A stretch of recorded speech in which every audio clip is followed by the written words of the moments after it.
and because you told me a story before that I thought was real interesting, and I want to touch on when you were in fire camp, when you were in prison, and you had to use that metallic. Oh yeah. I had my last 2 years when I was in prison.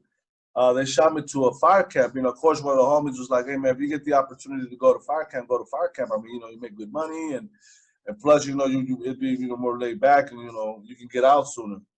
And yeah, I remember like they call it. I forgot the name of it, but it's like a shelter thing. Yeah. And they look like a popcorn. Like when you cook popcorn, it looks like that little silver bag.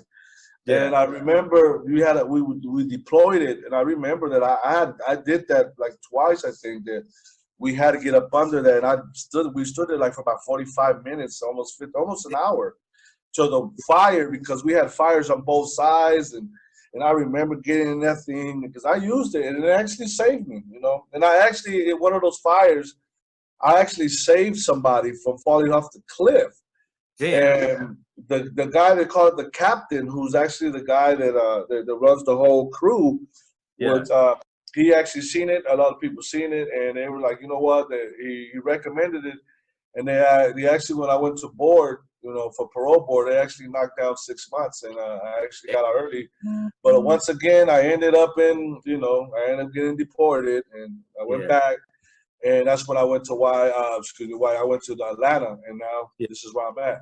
Yeah. So fire camp was pretty crazy, pretty cool. When I was in a Preston fire camp, right? They told us about the training for fire camp. It wasn't really fire camp; I was training for fire camp. They told us about that shit, right? And I was like, man, that shit must fucking suck, right? So they told me that happens when there's fires all around you and there's no escape, right? So knowing that there's no escape, and they said you have to hold on tight. Because if you don't hold on tight, a gust of wind will blow that shit up and you're fucking gonna burn to death, right? Yeah.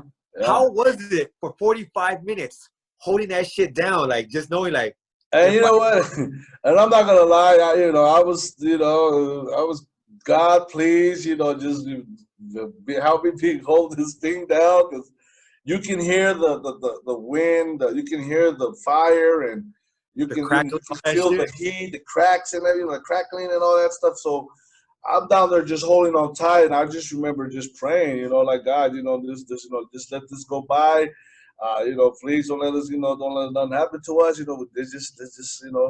Just be with us, And it was an experience, but it was scary at the same time, because you're like, okay, my life is on the line. Yeah. Like, dude, like there's fire everywhere. You know what I mean? So there's like fire everywhere. So you have to hold it down. You hear a couple of guys yelling and screaming, and I'm gonna die, and I was just praying, just like be with me right now, because I need, I can't die right now. I gotta get out and eat some tacos. I gotta get out. Yeah. So, does it feel like 45 minutes, or does it seem like dude, homie, it felt like an eternity, bro. It felt like it was like hours, man, hours. What, 90, 100 degrees in that motherfucker, right? Man, it's like 100 degrees in that fucking bag. And plus, you got the heat. But that's the thing, that bag is made for the heat to bounce off. But you can still feel the heat, because it's coming from under, because the ground is even hot, and you're like, you're in there. And then you got on your jeans, you got on your fucking little t-shirt with the stuff, and then you got the fucking Nomex, you got this fucking heavy-ass helmet. And keep in mind, at that time, I was running a chainsaw, so I had the fucking chain. So I got the gasoline next to me. I'm like, I'm about to blow the fuck up right now. I was like, I'm about to die, but I'm praying, like, God, please, and I'm looking, and I'm like, oh, fuck, I got the gas tank next to me with the fucking, I'm like, oh, I'm about to blow the fuck up, so, yeah, it felt an eternity, bro. It felt like for hours I was in there, but it was only like about good 45 to 50 minutes. So they cleared it, and we was able to, it was an experience. I was like, wow, I said, man, I never thought I was going to be able to actually use this, Yeah. Deployed, and next thing and I was like, oh shit, how the fuck do I do this again? Because you forget about those things. You're so worried about, I'm going to chainsaw, I'm cutting everything that's in my way. I'm not, I totally forgot about that, how to deploy that shit. I was like, how the fuck, I'm just looking, I'm seeing what other people are doing, and luckily, well, you know, you always got that one guy that knows the whole fucking shebang, you know? Yeah. You watch him, so I'm like, okay, that's how you do it, you know? And so, yeah, it was, I never thought I was going to use that thing, but I did. That was an experience when I was in fire, my last 2 years in prison and fire camp. I was pretty crazy. And believe it or not, you know what I think that kind of does? That kind of teaches you to kind of have composure, right? Because you can't panic, you can't really do anything. So that's kind of crazy because you get out and you have to start all over again, right?